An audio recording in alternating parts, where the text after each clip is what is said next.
En la clase pasada quedó una afirmación que yo hice un tanto dubitativa, por lo menos me hizo notar eso el padre Bernardo Terrera, que no había entendido bien con qué sentido yo decía o afirmaba tal cosa.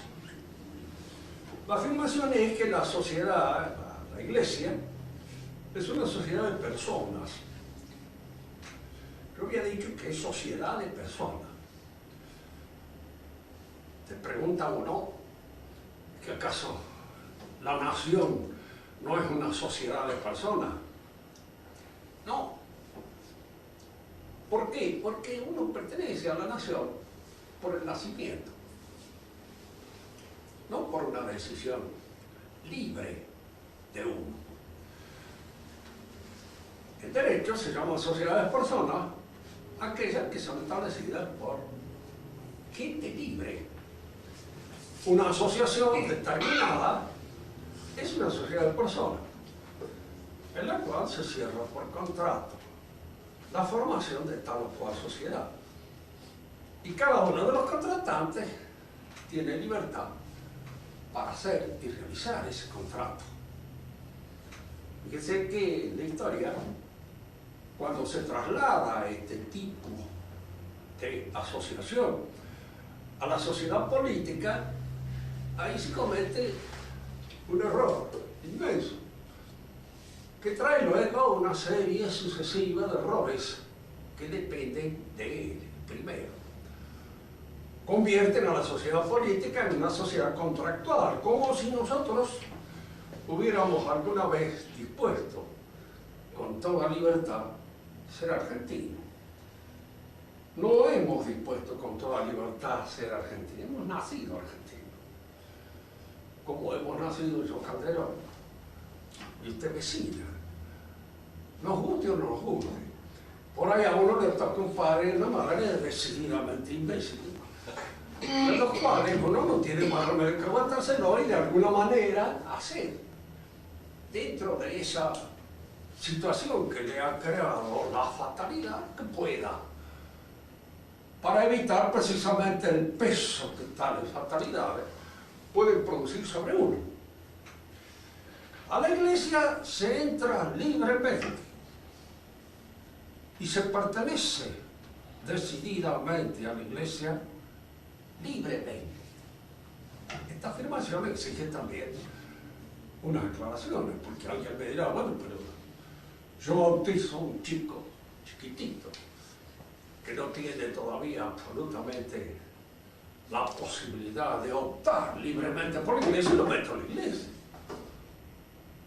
Bien, sí, es cierto, lo meto en la iglesia, en él actúa la gracia, pero pertenece de hecho a la iglesia definitivamente cuando tiene la plena razón de su decisión, no antes. Recién al adquirir la plena razón de su decisión, en la confirmación, él empieza a pertenecer más efectivamente a la iglesia. Y pertenecerá definitivamente a la iglesia triunfante cuando logre la plenitud completa de su realización personal, completa y acabada. Usted puede enfrentar esto a hacer esta otra objeción. Y los que mueren sin esa plenitud, los que fallecen antes de haber alcanzado o logrado ese perfeccionamiento, pertenecen a la iglesia. Aquí hay que hacer una especie de razonamiento de carácter teológico. Yo no sé, porque esto no es dogma de fe, y hay opiniones dentro de los teólogos contrastadas.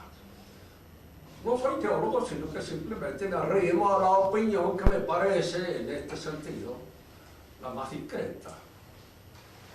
La primera de ellas es que luego de la muerte, cuando uno entra en el eón definitivo de la plenitud cristiana, hay un crecimiento, hay una maduración.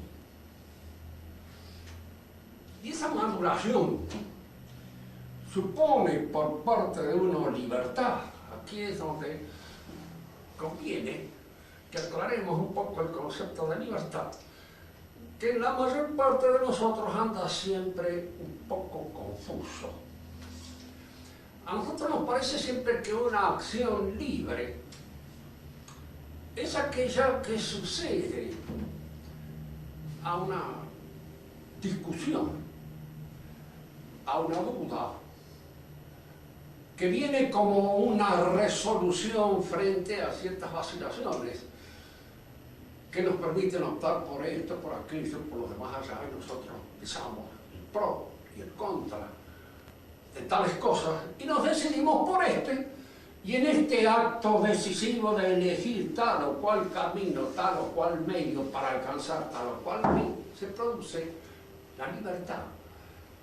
Y la libertad aparecería acá siempre como el resultado de una suerte de consejo interior, en el cual yo me reúno conmigo mismo en concilio y decido tal o cual cosa.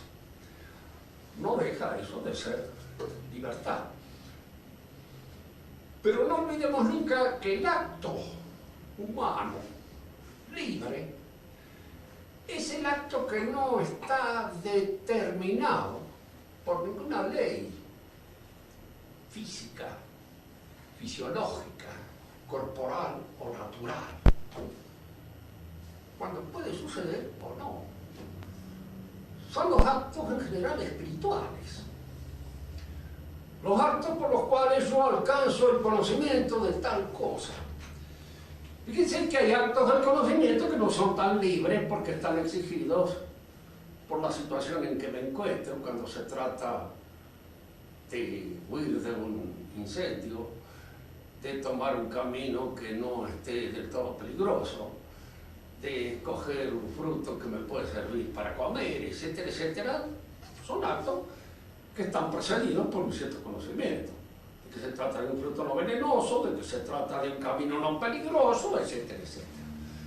Pero de alguna manera estoy exigido, en cierto modo conducido por el instinto de salvación, para optar tal o cual camino, tal o cual fruto. Pero no son actos propiamente hablando del conocimiento libre. Un acto libre de conocimiento es aquel en el cual se me ofrece una conclusión como consecuencia de una argumentación o un razonamiento. Conclusión a la que puedo llegar o no llegar, sin que esto signifique para mí en lo más mínimo un peligro de vida o muerte, de engordar o de adelgazar. Me doy cuenta de que, por ejemplo, raíz cuadrada de 9 es 3. Sí, puedo no darme cuenta, no conocerlo jamás en mi vida. Y hay cosas que está sana y gorda sin saber. Y estoy hablando de una cosa que es relativamente fácil de entender, hay otras más difíciles, a las cuales yo accedo después de un razonamiento, después de una inferencia, pero a las que accedo libremente puedo no acceder. Accedo, es la ley del espíritu la que me lleva a eso. En los actos de asentimiento religioso hay una ley semejante. Yo puedo admitir que Cristo resucitó o no resucitó. No estoy obligado. Nadie me puede hacer entender eso a puntapié. No hay garrotazo bien pegado que me lo haga entender. ¿Lo entiendo o no lo entiendo? Y el entenderlo es un acto de fe, de asentimiento gracioso. La fe supone en uno la libertad, ¿sí? Supone en uno la libertad. Porque la fe se da por una especie de diafanidad del espíritu. Cuando en cierto modo yo no estoy en disposición de asentir, porque mis pasiones me lo impiden, entonces el acto libre de asentimiento religioso no se produce. Vamos a lo que decíamos.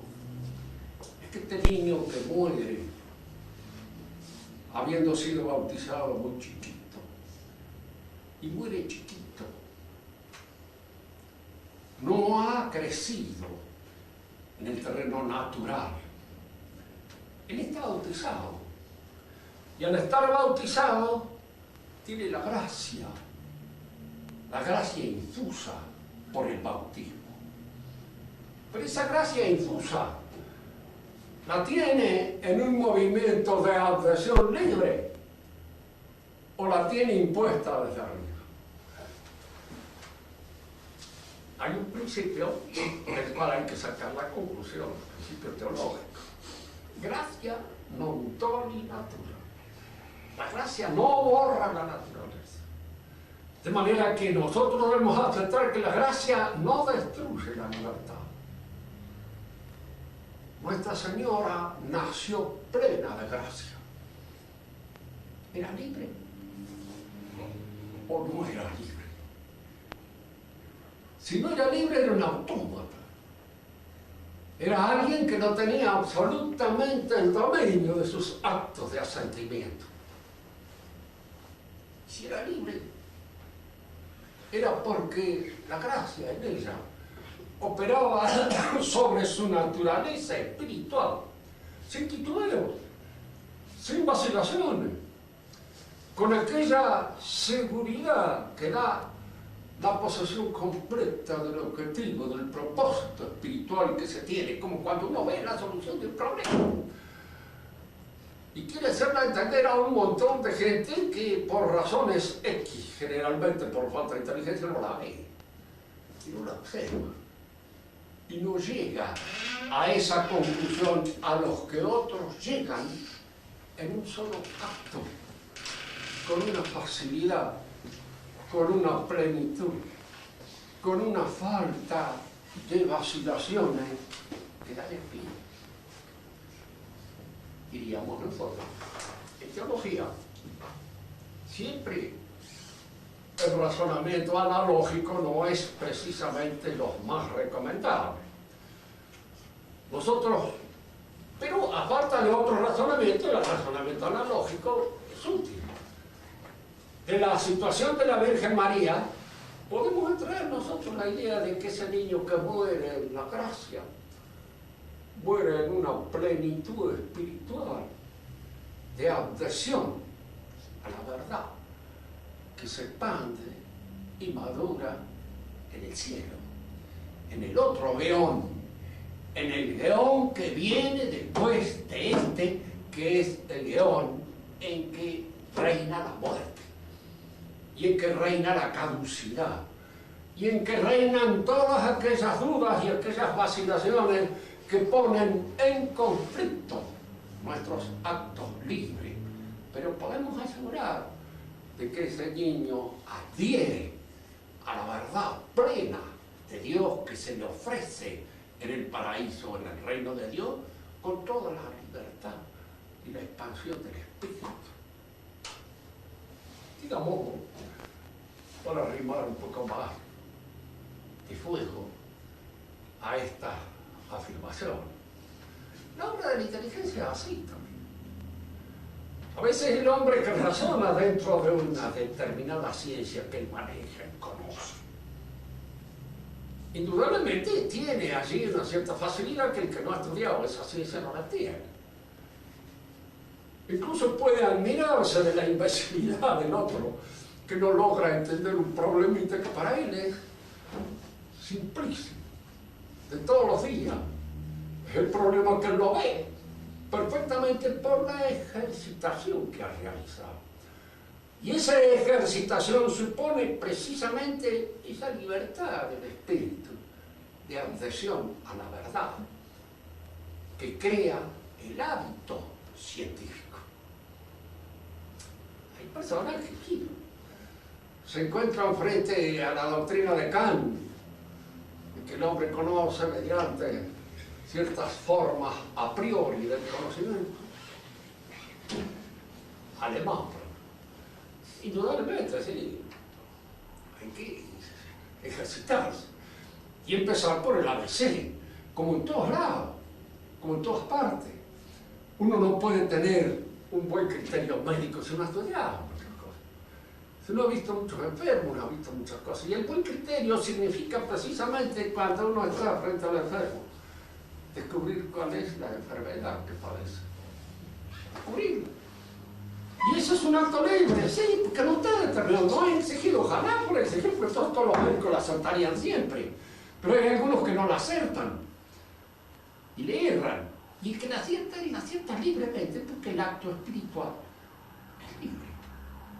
Y se produce así, sin la influencia de ninguna determinación o determinismo extraño a este contacto, a este acto que produce el encontrarse frente a la verdad, la inteligencia. La Iglesia, uno pertenece de hecho a ella en el otro yo, definitivamente. Ya entonces sí, se puede decir sin vacilaciones pertenezco. Pero esa pertenencia no ha borrado la naturaleza, no la ha destruido. Y la naturaleza ha procedido con toda la libertad que se producen en los actos espirituales. A esto era lo que quería fijar, para hablar ahora del reino de Dios, que es precisamente la culminación de la gracia. Venga a nosotros tu reino, pedimos todos los días en el Padre Nuestro. ¿Y qué es el reino de Dios?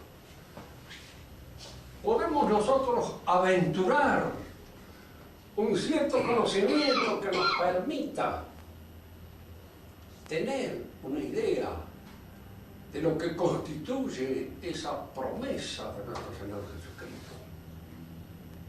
Fíjense que lo primero que hizo cuando Él entra en la historia, penetra en ese mundo que constituía el pueblo de Israel, es decir, que el reino está entre ustedes, ya está entre ustedes. Y antes que Él lo había señalado el último de los profetas, Juan el Bautista, dijo: yo bautizo con agua, pero entre ustedes está el que bautiza en el Espíritu Santo. Está allá entre ustedes, ha nacido. Él todavía no lo conocía, no sabía quién era, sospechaba, porque había indicios familiares, él era pariente de Cristo. De manera que indicios familiares debía haber que le permitían establecer con seguridad de que se trataba del hijo de María. Pero nunca estuvo muy seguro, ni hasta el final.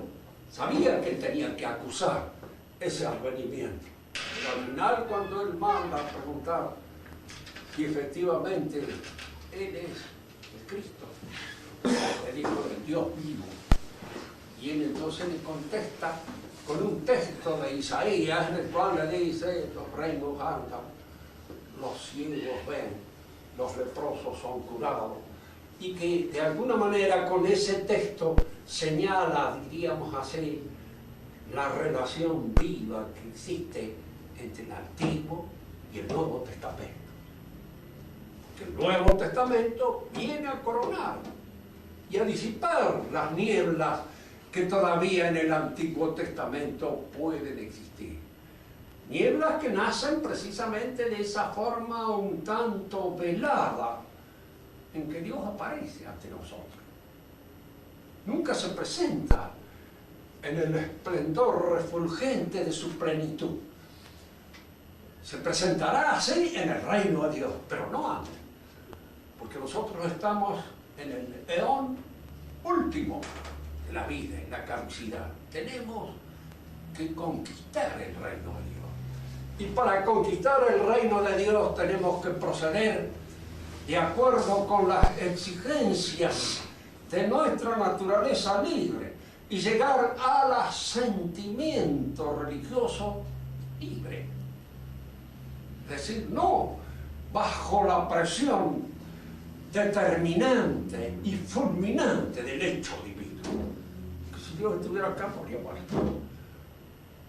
Es decir, nosotros sí podríamos estar en su presencia de una manera absoluta, pero ya sin la posibilidad de elegirlo libremente, en función de una decisión y de una opción que surge en la tirantez, en el tire y afloje, en la vacilación de una naturaleza que todavía se encuentra aquí en la tierra, asediada por el demonio, por las debilidades de la carne y por las influencias que el mundo puede tener sobre ella. Todas estas cosas se dan.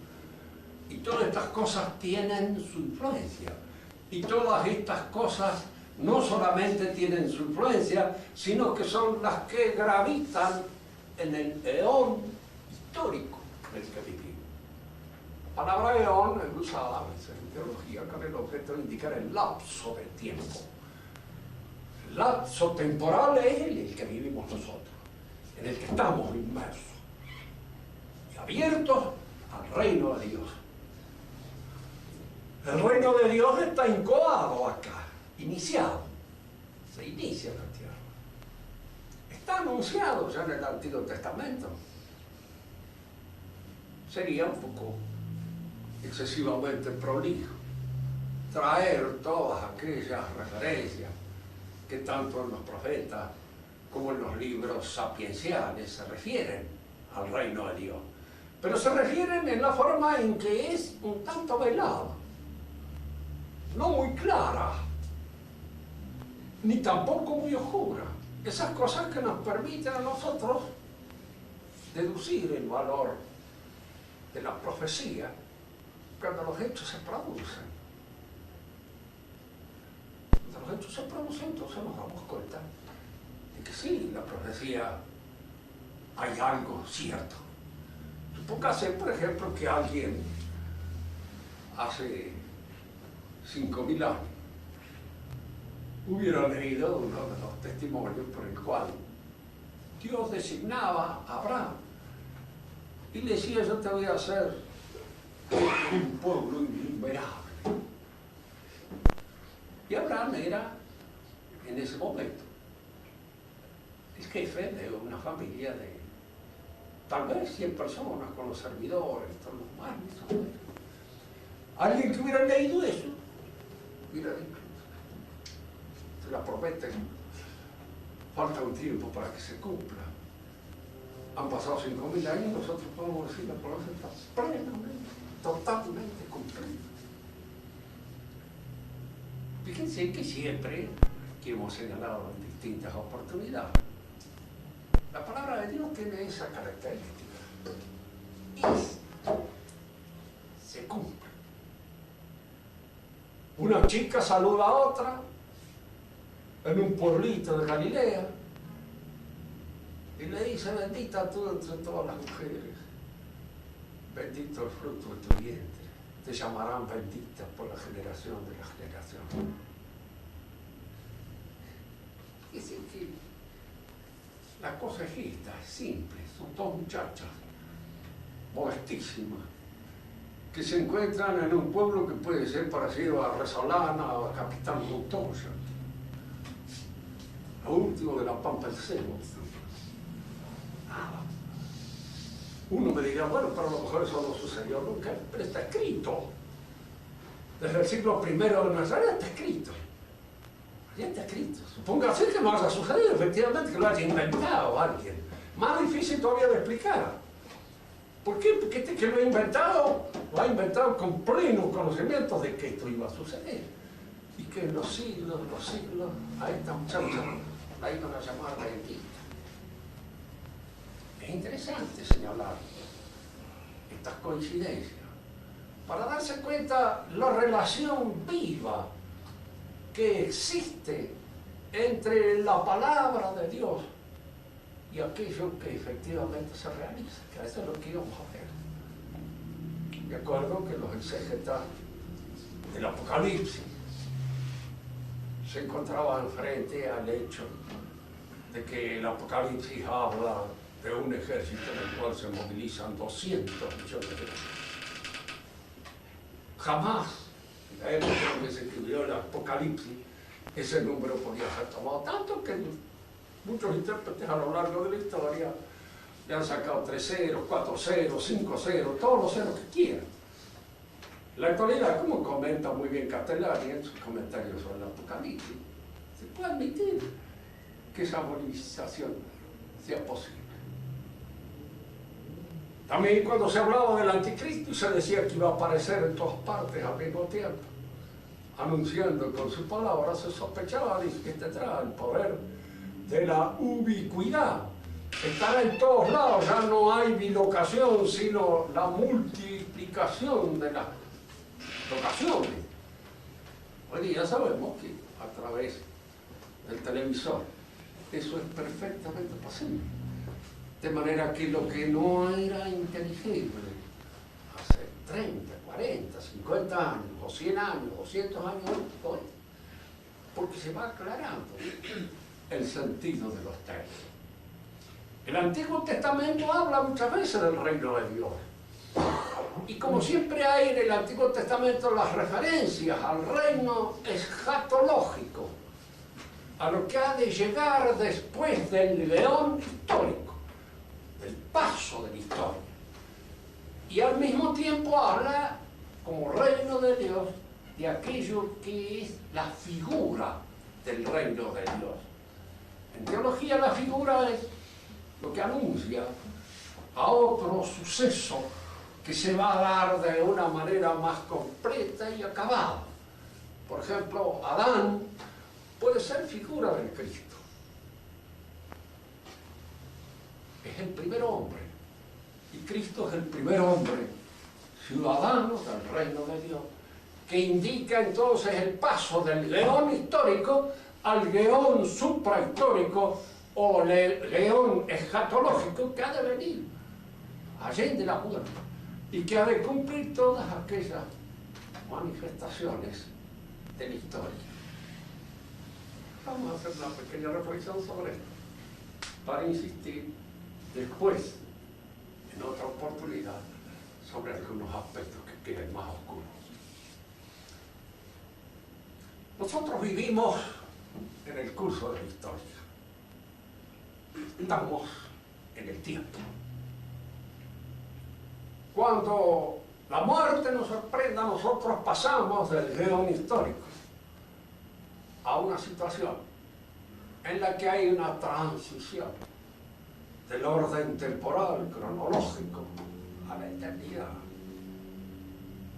Los sucesos que vengan después no pueden ser examinados ni medidos como los sucesos que suceden y acontecen en el terreno de la historia, uno tras otro. Tomo un ejemplo para que se entienda mejor. Se discutía a veces entre los teólogos cuánto tiempo podía durar un hombre en el purgatorio, si 20 años, 30 años, 50, 60, 70. Está prohibido pensar eso. Era el Denzinger. ¿Por qué? Porque no hay años. No sabemos cómo suceden las cosas, ni lo que durará una purificación. A veces la velocidad, diríamos así, del león suprahistórico es una cosa que a nosotros nos aturde un poco, pero no podemos pensar. Suele darse una analogía en los sueños. Según se dice, a veces tenemos una pesadilla que apenas dura unos segundos. Y nos ha parecido una eternidad en el momento en que la hemos padecido. Nos ha parecido que se ha extendido extraordinariamente, porque es una pesadilla que pesa sobre nosotros.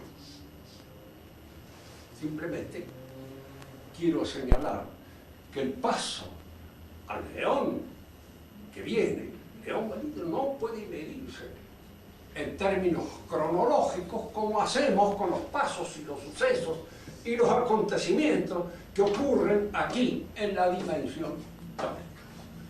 Nosotros vivimos en la historia y constituimos esa sociedad que ha sido de alguna manera marcada en su raíz por la presencia de Cristo. Marcada de una manera tal que esa sociedad no puede de ningún modo sacarse de encima la marca de Cristo.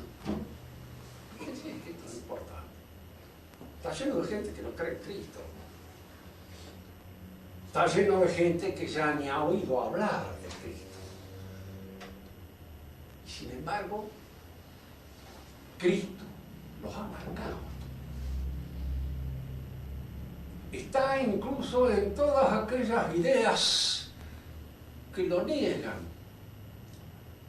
en todas aquellas ideas que procuran realizar el reino escatológico, el reino de Dios aquí en la tierra, como una utopía realizarse aquí. Que sí, los griegos no tuvieron nunca utopías de carácter político. No las tuvieron. Ni los romanos tampoco. Porque para el pagano, el tiempo de la historia, el buen tiempo, estuvo en el principio. Era el paraíso perdido. Era la edad de oro, llamémosle como quieran. En Hesíodo es designada como la edad de oro. En la tradición bíblica como el paraíso perdido, ese era el tiempo. Y luego viene el desgaste. Los hombres cada vez son peores. Hay 4 edades que configuran el paso de los hombres, su desfallecimiento en la historia, su agotamiento, su acabamiento. La misma cosmovisión que tiene el hindú de la vida hace que esta edad que nosotros estamos pasando es la edad de hierro, el Kali Yuga, la última edad del hombre, en la cual el hombre entra en descomposición, luego vuelve a renacer y se provoca otra vez eternamente. Este eterno retorno en el que creía Nietzsche todavía. Como si fuera posible que él volviera a repetirse para siempre su nacimiento, su maduración, sus libros y su locura. Nuevamente, eternamente se produjera eso en ciclos cerrados. El hombre antiguo pensaba así, en esa forma de ciclo. El hombre moderno ya no piensa más así, de ninguna manera. Por él ha pasado el suceso de Cristo, el mesianismo de Cristo. Y él tiene abierta la idea de que se llega a un acontecimiento en que el mundo va a ser transformado, va a ser cambiado en otra cosa. Hegel creo que era el que decía que estábamos en el Viernes Santo de la cristiandad y que se avecinaba el sábado de gloria. Él veía el sábado de gloria como un acontecimiento intramundano que se iba a producir aquí en la tierra, que se iba a producir en este mundo, que se iba a producir en el interior de la historia. Pero lo veía como un acontecimiento puramente intelectual, lógico. ¿Cuál era ese acontecimiento? La aparición del estado filosófico y de la filosofía de Hegel, que significaba la madurez completa del pensamiento humano. Marx, que fue discípulo de él, encontraba que esta visión era excesivamente profesoral. Es la visión de un profesor de filosofía.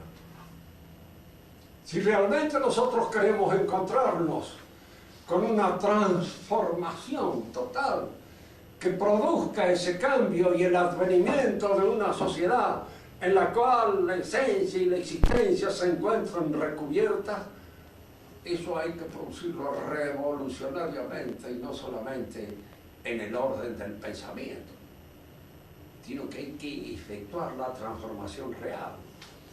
Hasta ahora el mundo ha sido pensado, ahora corresponde que lo transformemos, que convirtamos en efectivo ese tiempo. ¿Qué tiempo? El reino de Dios. No lo dicen con este término, pero está allí la idea. Está allí eso que ha dejado para siempre grabado el cristianismo en el fondo de la conciencia de los hombres que han vivido en nuestra civilización.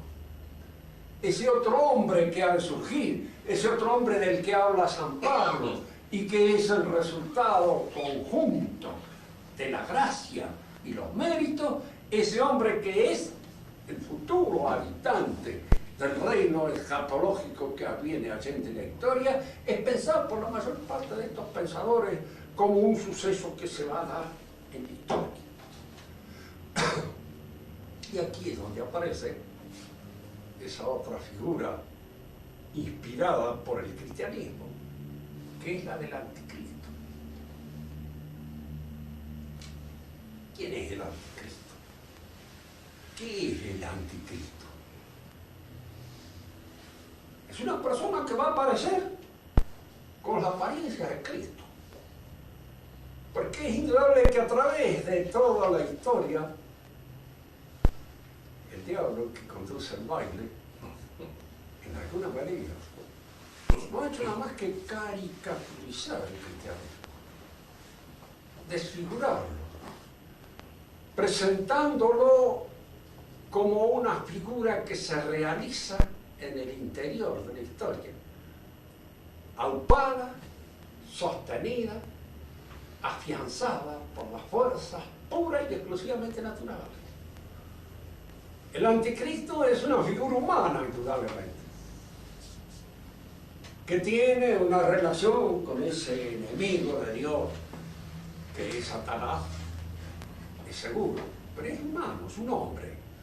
Y es un hombre que ha de aparecer al final de los tiempos, cuando el guión histórico esté por terminar, y que ha de aparecer configurada, sostenida, afianzada, impulsada por todas las fuerzas históricas que han hecho pie en el cristianismo para entenderlo de una manera desfigurada y puramente temporal, inmanente e histórica.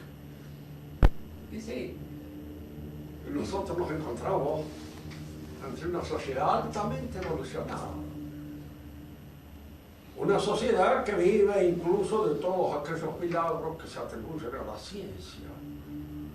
A una ciencia, no tiene por qué negar, que tiene indudablemente algunos performances bastante notables en sus conquistas, etc., que nos pretende dar posiblemente la solución a todos aquellos problemas que nos aquejan y producir este hombre que se va a encontrar sin conflictos al final de los tiempos.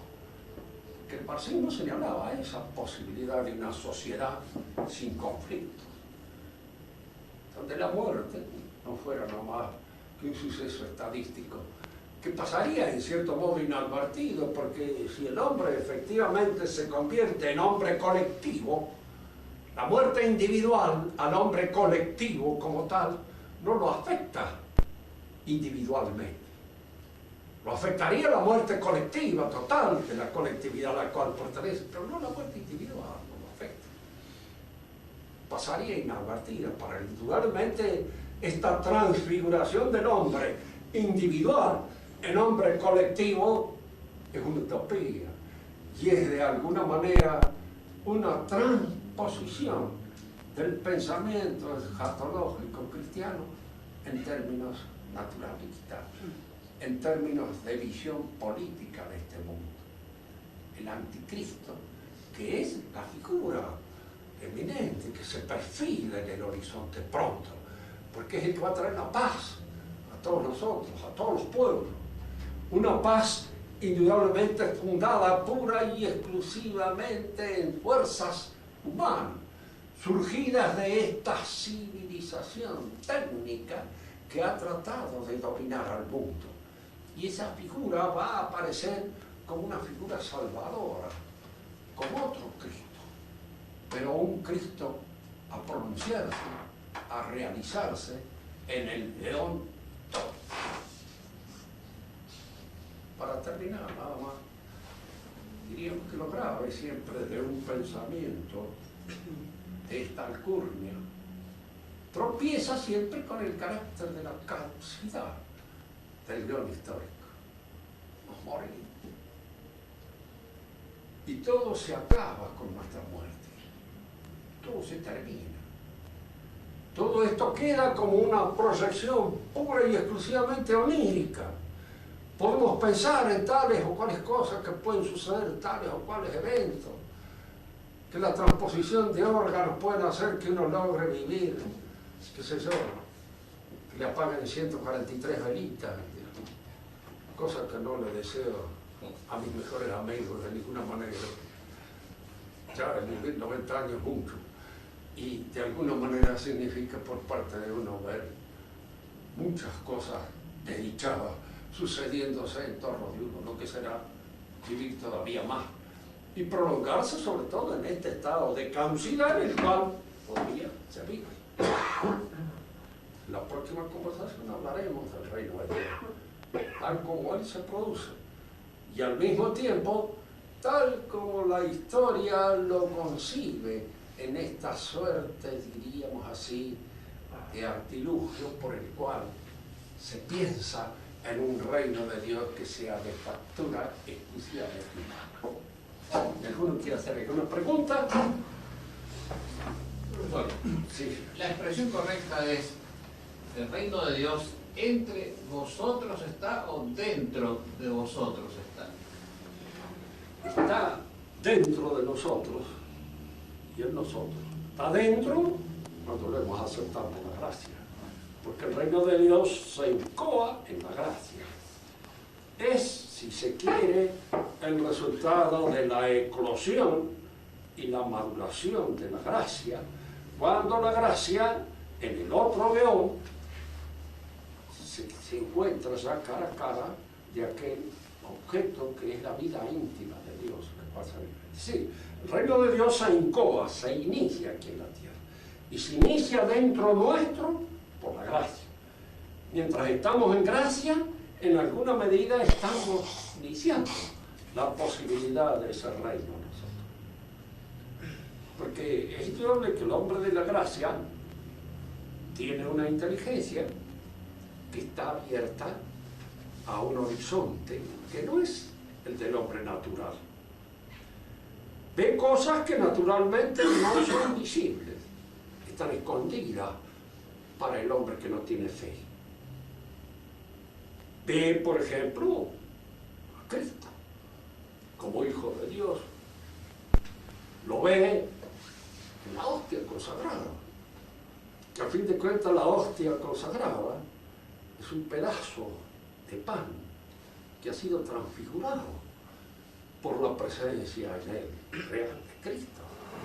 Y es también un anuncio del reino de Dios. Por eso el reino de Dios se anuncia en los sacramentos, y especialmente desde la Eucaristía, porque el sacramento de la Eucaristía es la realización acabada aquí de la transformación del mundo, de un pedazo del mundo, de ese pedazo de harina en Cristo. Fíjese que todo el reino de Dios va a ser esa incorporación a Cristo. Entonces se inicia dentro, y el reino está entre nosotros. El pueblo de Israel, de alguna manera, figuraba el reino de Dios. Era en alguna medida el reino de Dios, como lo es la iglesia. Pero la iglesia recién cuando esté acabada, triunfante, terminada, porque mientras está en este mundo está un poco, diríamos, sostenida en los vaivenes y en el oleaje de las cosas de este mundo. Y es por hombre que padecen las consecuencias de la caducidad de este mundo. Otra pregunta. Los que vayan al reino de Dios podrán, o sea, desde otro punto de vista, ¿cierto? ¿Cómo? De un punto de vista absoluto, o sea, una vez transpuesto al otro lado de este mundo, pueden ser, son, o sea, digamos, ven, acompañan el fin de los tiempos del mundo, o sea, porque como si nuestra muerte se nos acaba nuestro mundo, pero el mundo sigue. O sea, más allá, uno ve el otro se muere y mi mundo sigue, y así con todo. Esa persona va a poder ver el fin de los tiempos que anuncia la persona. Sucede esto, ¿no es cierto? Cuando se nos habla del reino de Dios que va a venir, se nos dice lo siguiente: no pasará esta generación que todos estos sucesos se den. Y al decirnos a nosotros que no pasará esta generación, quiere decir que nosotros no pasaremos sin asistir, de hecho, a estos sucesos y a estas realizaciones. Porque el paso nuestro de la historia cronológica de este mundo sucesivo a la eternidad implica que nosotros nos vamos a encontrar, en cuanto hayamos muerto, frente a la realización efectiva del reino, de lo que hay, y al cumplimiento de todas esas cosas. Los que quedan acá están en la misma situación.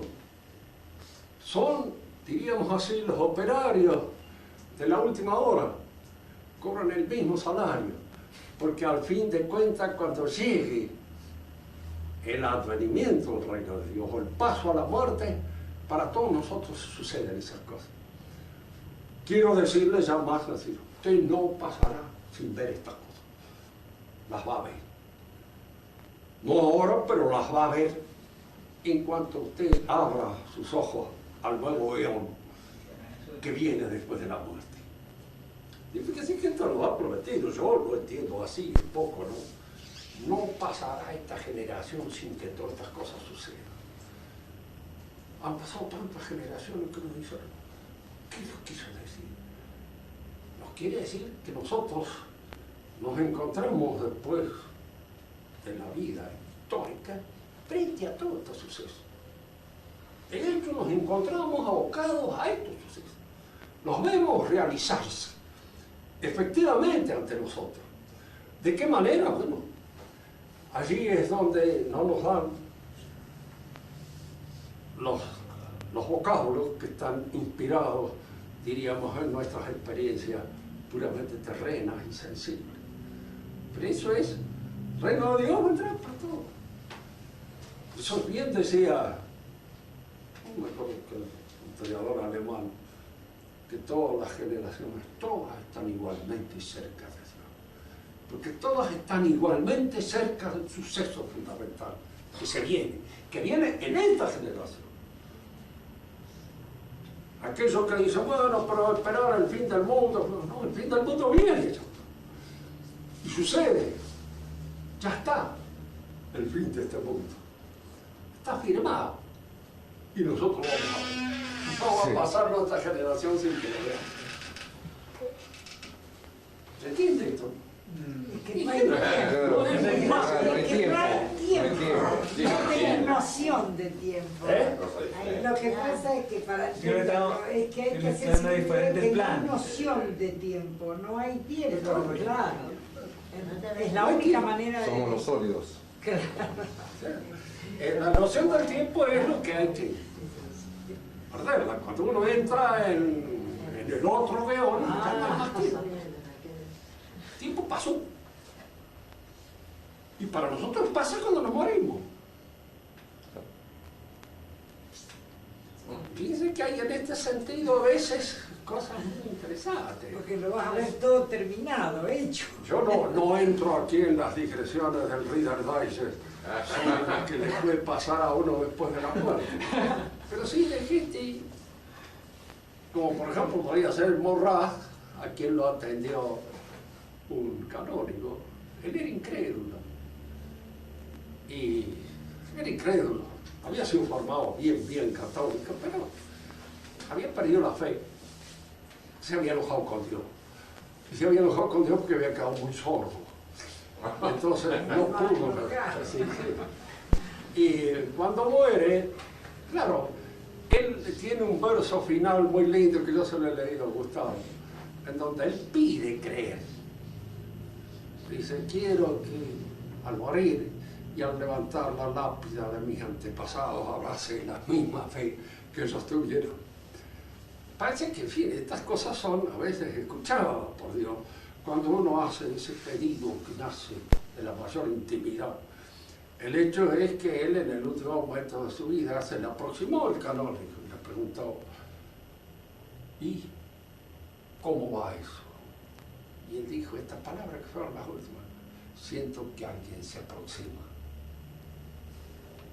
No más. Pero fíjense que a veces esto es una cosa última, siento que alguien se aproxima. Diríamoslo, todos lo han sentido.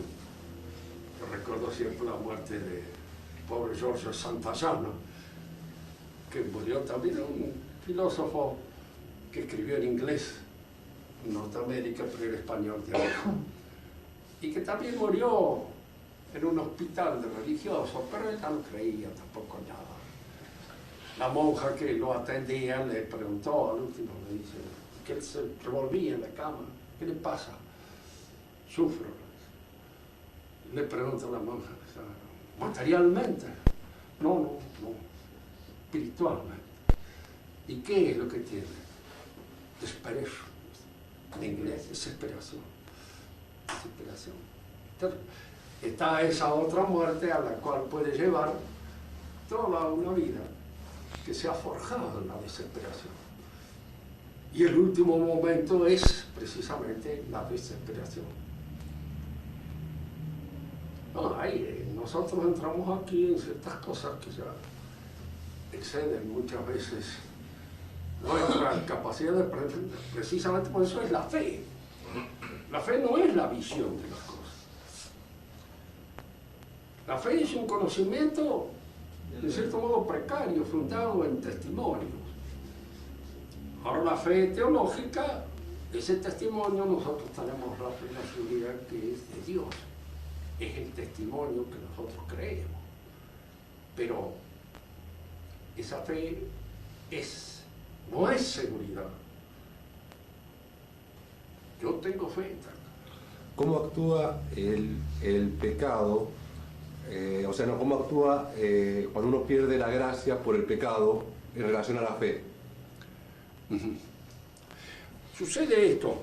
El pecado puede hacer perder la gracia si uno se aferra a él y lo cultiva con denuedo. Pero en el que se arrepiente y se aflige, no pierde la gracia. La pierde, la prueba está de que usted no ha perdido la fe. Y vuelve a confesarse y renace nuevamente a la gracia que ha tenido. Porque el pecado es grave cuando usted se aferra a él y vive contento en él. Más, incluso la mayor parte de los buenos pecadores no saben que pecan.